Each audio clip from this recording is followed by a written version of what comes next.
Hello educators, I am Cassandra Copy, a Senior Curriculum Specialist with McGraw-Hill, and we wanted to create a video that shows you the distance and online learning capabilities for Number Worlds. So today I'm going to go through how to assign Number Worlds building blocks, online games, and trajectories. I'm going to show you also how your students and you can access the workbook online. Although this is an ebook, it isn't an interactive book. Students can potentially still complete these activities on a piece of paper at home and send those to you via an online classroom setting. And I'm also going to take a look at how to assign any tests. I know that most likely we won't be doing assessments right now, but I wanted to make sure that you had that capability. So let's get started with assigning building blocks games. Now, the first thing you're going to want to do is make sure that you have all of your students in the correct groups and assigned to the correct curriculum level. So I'm on my Number Worlds Teacher Edition right now. We're going to go to Manage and Assign. From there, I'm going to select the class that I'm looking at here. So I have 2 sample students in my class.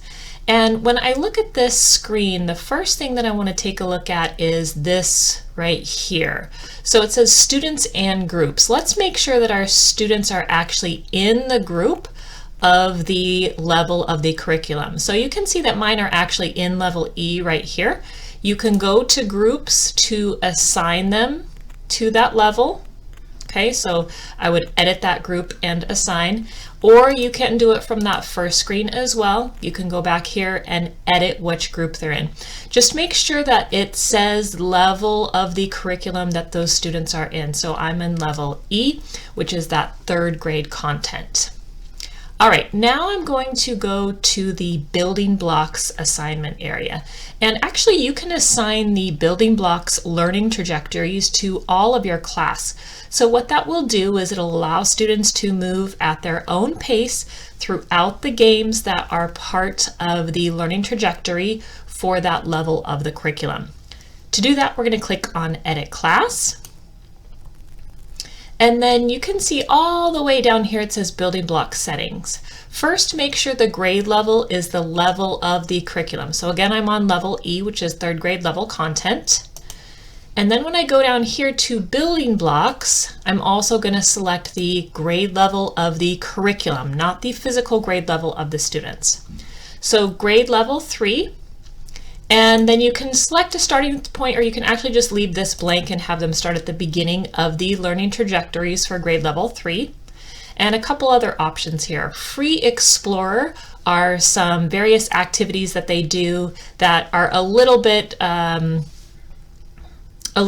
more free, I guess you could say, for the students. They have the opportunity to kind of work with some different things. It's not as directed as the other games. You can turn that off if you don't want students to access that. Then you can also change the level of the drills and the language for the class. Now, if you want to do that by student, you would put those students that you wanted the language of instruction in a different class. Okay, so now when I do that, I'm going to click Save.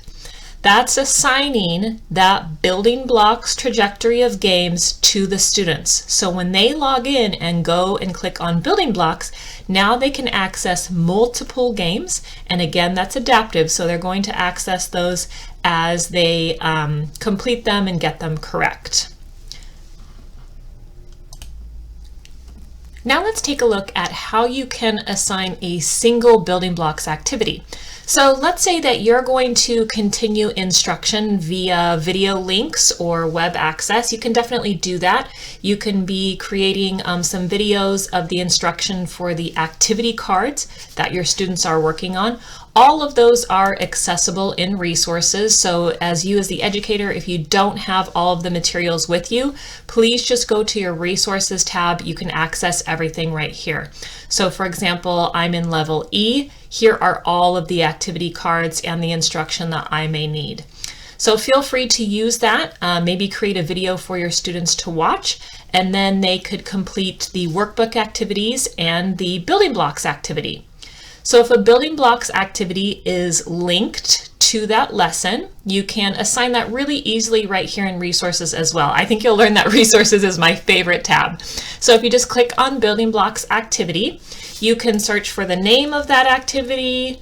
I think comic book shop is one of them. I'm just going to go ahead and search for that one. Or you can search in all of those activities. Here's the one I'm looking for right here.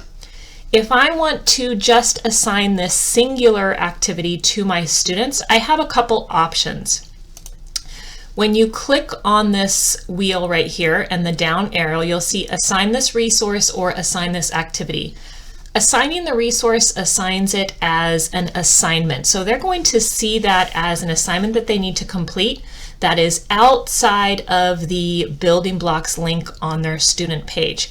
I prefer this method because the student sees that they need to do that immediately, and then they can go back into their building blocks learning trajectories. So if I click on assign this resource, I can just create the name of that, comic book shop, and I'll just say, please complete this activity. Okay. I can choose on the bottom to whom I'm assigning. I'm just going to assign that to all of my students. And you can select the start and end date here as well. And then I'll click assign.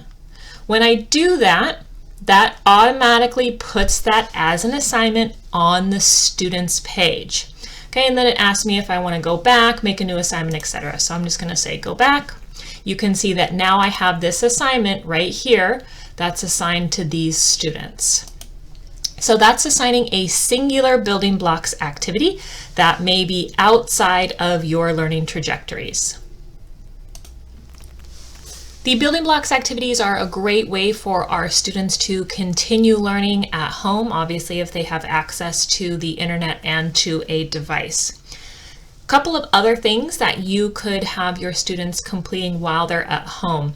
If students do have their workbooks with them, their physical workbooks, as I mentioned earlier, you could be creating a video of that activity and then have the students complete those workbook pages. There is the option to provide the workbook to your students in an ebook. Now this is not highly interactive, and the students don't have a way of submitting it particularly to you, but they could access the activity through the ebook and then complete that on a separate piece of paper and submit that to you, or in a Google document or something like that. So let me show you how to do that. You're going to go to resources, again my favorite tab. And right here you'll see the student workbooks.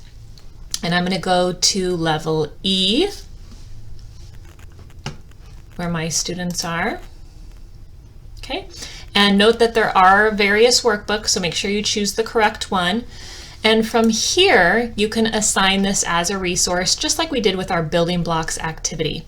Now, this is assigning this as an ebook to the student. So the students are going to have access to every single page. So you're going to want to be a little bit more specific as to what you would like them to complete.